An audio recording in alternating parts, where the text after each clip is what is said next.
Salut à tous, j'espère que tous très bien. Donc aujourd'hui nous tout simplement on se retrouve pour l'avant-match opposant le Barça à Grenade ce week-end. Il me semble que c'est dimanche à 21h, donc déjà d'avance je vous dis qu'il n'y aura pas forcément de débrief puisque ça va être compliqué etc, parce que j'aurai des examens. Donc voilà, sans plus tarder on commence la vidéo. Donc voilà, salut à tous, j'espère que tous très bien. Sur ce, avant de nos coins, si t'es pas abonné et les questions du comme d'habitude, bonne vidéo à tous. Donc on va déjà revenir sur quelques news concernant le Barça. Vous savez qu'on a énormément de blessés actuellement. On est qu'en octobre, on a déjà 4 blessés qui font partie du 11 titulaire de base. Donc je suis vraiment dégoûtée, c'est ça notre problème. Je sais pas si ça vient des joueurs, ça reste quand même des joueurs qui sont déjà blessés auparavant, d'autres qui se blessent rarement tout simplement. Donc voilà, je sais pas si ça vient du staff technique. Je vais pas jeter une balle sur l'une des personnes, mais quand même ça commence à s'inquiéter. L'année dernière c'était la même chose pour Pedri et pour quelques autres joueurs, et cette année ça recommence avec cette fois-ci 4 joueurs blessés à un moment très important. On affronte bientôt Bilbao, on affronte bientôt surtout le Classico, donc c'est là que ça va être compliqué. J'espère qu'on va au moins récupérer l'un de ces 4 joueurs, mais ça va être très compliqué. C'est très bientôt, dans 2 ou 3 semaines le Classico, donc ça va être très limité dans les temps on va dire. Donc voilà, vous savez qu'on a Pedri, De Jong, Rafinha et Lewandowski qui sont blessés, donc je suis vraiment dégoûtée de ce côté là, surtout du côté de De Jong et de Lewandowski on va dire, parce que Lewandowski ça restait notre seul et unique vrai numéro 9, celui qui pouvait nous assurer, celui qui avait l'expérience, celui qui gérait notamment cette attaque, qui pouvait marquer des buts qui de temps en temps étaient très mauvais, mais d'autres moments il nous aidait. Et franchement je suis très dégoûtée de ce côté là. C'était un joueur très important du côté du Barça qui est blessé. Normalement il est blessé pour un mois, donc bien sûr il sera absent pour le Classico. Je suis vraiment dégoûtée, j'espère qu'ils vont pouvoir revenir en forme. Rafinha qui était un joueur très intéressant, parce qu'on sait qu'on est limité au poste d'offensif au Barça, on n'a qu'un seul remplaçant actuellement, même on n'a aucun remplaçant, donc Lewandowski et Rafinha sont blessés, donc je suis vraiment dégoûtée de ce côté là. De Jong qui était la pièce maîtresse de ce Barça, qui était vraiment énorme là, le meilleur joueur du Barça actuellement j'aurais dit aussi hein. Mais voilà, dégoûté. Et Pedri depuis le début de la saison quasiment il est blessé, on est habitué, mais globalement on sait que ça reste un joueur très intéressant, une pièce maîtresse qui aurait pu nous aider aussi. Mais globalement de ce côté là, heureusement qu'on joue une petite équipe quand même, Grenade qui sont actuellement avant-dernier du classement et le Barça qui sont deuxième. Bien sûr la victoire est primordiale, impossible de perdre, impossible de faire match nul, on est obligé de gagner, parce que de l'autre côté on a un énorme Real Madrid qui gagne tous leurs matchs, qui sont vraiment premiers de Liga, qui dominent largement. Donc franchement de ce côté là on n'aura pas le droit à la défaite. Bien sûr ces 4 blessés, bah, ça change pas grand chose à la victoire potentielle que Barça pourrait faire, ça reste pas un très gros match non plus, mais je suis quand même dégoûtée, ils seront absents pour des gros matchs très importants qui pourraient jouer sur le reste de la saison tout simplement. Donc voilà, je suis vraiment dégoûtée de ce côté là, beaucoup de blessés, c'est vraiment la pire chose qui pourrait nous arriver. Franchement ça fait 2-3 ans qu'on a énormément de blessés à ce point là, que au mois d'octobre, ça fait que un mois la saison elle a repris, on a autant de blessés, c'est qu'il y a vraiment un problème. Faut vraiment se remettre en question, que ce soit le staff technique, le staff médical, peu importe la préparation physique, peu importe les raisons, faut vraiment se remettre en question, parce que là c'est vraiment n'importe quoi hein. On joue les Côtes d'Europe, on joue la Liga, on est une équipe qui vraiment doit s'améliorer de ce côté là, qui doit viser les plus hauts titres possibles,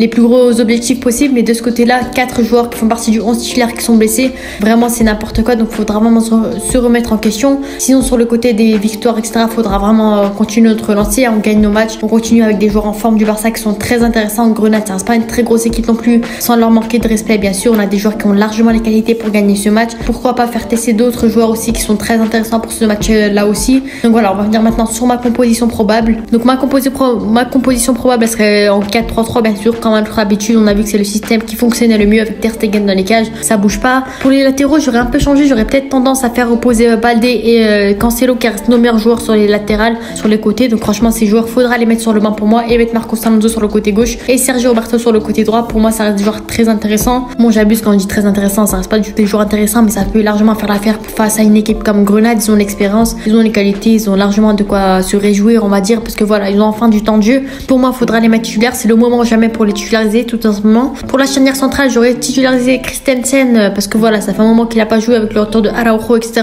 Pour moi il mérite cette place, c'est un joueur qui se blesse énormément, mais pour moi il mérite quand même d'avoir des minutes jouées dans les jambes quand même. Franchement c'est un joueur compétitif, il a besoin de temps de jeu, il a besoin de matchs histoire de se remettre dans ses baskets, dans ses crampons, et pour moi mérite cette titularisation. Et pourquoi pas mettre Jules Koundé aussi. Voilà la charnière Christensen Jules Koundé qui pour moi pourrait très bien marcher. Koundé il a déjà eu du temps de repos etc, contrairement à Araujo qui a pas beaucoup été reposé depuis le retour de sa blessure. Donc franchement pour moi faut préserver Araujo qui reste un défenseur central vraiment très bon, et pour moi il faudra le préserver des blessures, parce qu'on sait que ça reste un joueur qui se blesse très régulièrement. Donc voilà, pour moi le laisser sur le banc au cas où, pour les laisser se reposer. Pourquoi pas mettre titulaire Inigo Martinez aussi à la place de Koundé, pourquoi pas, histoire aussi qu'il ait un peu de minutes dans les jambes. Ça reste quand même un joueur intéressant du côté du Barça, il fait partie de la profondeur de banc. Donc pour moi faudra bien sûr le titulariser si possible, ça fait largement l'affaire face à une équipe comme Grenade. Il a l'expérience, il joue au Bilbao, c'est vraiment un défenseur central vraiment très bon à l'époque. Donc franchement pour moi le titulariser pourquoi pas, et au pire des cas bien sûr mettre Koundé et Christensen titulaire. On continue maintenant avec le milieu de terrain, avec pour moi je mettrais Gundogan au poste de numéro 6, au poste de milieu défensif. On a vu qu'il a vraiment été très bon de ce côté côté-là quand Xavi il l'a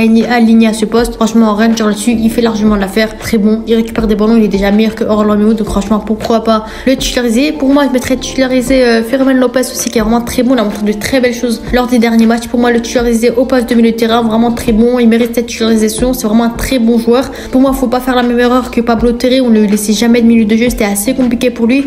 Là, faut en profiter. Ça reste Grenade, ça reste pas une très grosse équipe. Faut en profiter, faire jouer les jeunes si possible, faire jouer un maximum la profondeur de banc afin qu'ils aient des minutes de jouer dans les jambes et afin qu'ils prennent de l'expérience tout simplement. Et bien sûr, Gavi sur le côté gauche, Ranger là-dessus, on n'a pas forcément de profondeur de banc sur niveau milieu de terrain. J'ai pas envie de titulariser Orlando après la piteuse performance qu'il a fait face au FC Porto, mais globalement, voilà, le milieu de terrain, pour moi, ça fait largement l'affaire. Et on continue maintenant avec les attaquants. Là, cette fois-ci, il n'y a aucune concurrence, rien du tout. On n'a pas du tout de profondeur de banc, mis à part les joueurs du Barça Athletic ou voilà, mis à part l'équipe B, on n'a pas forcément de profondeur de banc en attaque. On a Rafinha et Lewandowski blessés. Il nous reste que Lamine Yamal sur le côté droit, Joao Félix sur le côt gauche et Ferran Torres en pointe. Ferran qui l'a montré encore une fois qu'il pouvait être très bon à ce poste-là face au FC Porto. Franchement, très bon joueur pour moi, le titulariser. Il mérite largement. Lamine Yamal qui est vraiment très bon aussi, Ranger là-dessus. Et Joao Félix aussi, j'ai pas besoin de vous les apprendre. Ça reste des très bons joueurs qui peuvent largement faire l'affaire et marquer un maximum de buts face à Grenade.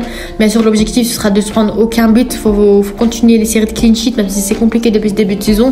Mais pour moi, Grenade, ça reste une équipe largement à notre portée. Faut en profiter pour gagner ce match. Voilà, c'est pas du tout un match piège. Pour moi, Xavi devra juste être intelligent, aligner les joueurs qu'il faut, notamment Fermin Lopez, Sergio Roberto, Marcos Alonso, faire reposer les gros joueurs. Et pour moi, on peut largement se débrouiller sur ce match-là. Donc voilà, si je dois faire maintenant mon pronostic, pour moi, le Barça gagnera ce match 3-0 si possible. Donc voilà, le but sera d'encaisser aucun but. Pour moi, le Barça peut largement gagner 3-0, peut-être avec potentiellement, j'espère, pourquoi pas, le premier but de Lamine Yamal avec le Barça en professionnel. Pourquoi pas des buts aussi de Fermin Lopez ou de Gavi, peut-être un milieu de terrain, je pense. Et Joao Félix, je pense, ou Ferran Torres, peu importe. Mais pour moi, j'espère que Lamine Yamal marquera enfin son premier but avec le Barça parce que franchement, il mérite largement au vu des performances incroyables qu'il nous montre depuis le début de saison. Donc voilà, globalement, voici ma composition, voici mes pronostics. Sur ce, n'hésitez pas à me donner nos avis en commentaire sur la compo, sur les pronostics. Vous avez des avis en plus à donner sur ce match-là. Donc voilà, c'était As. On dit à la prochaine. N'hésitez pas à vous abonner et à liker. Ciao!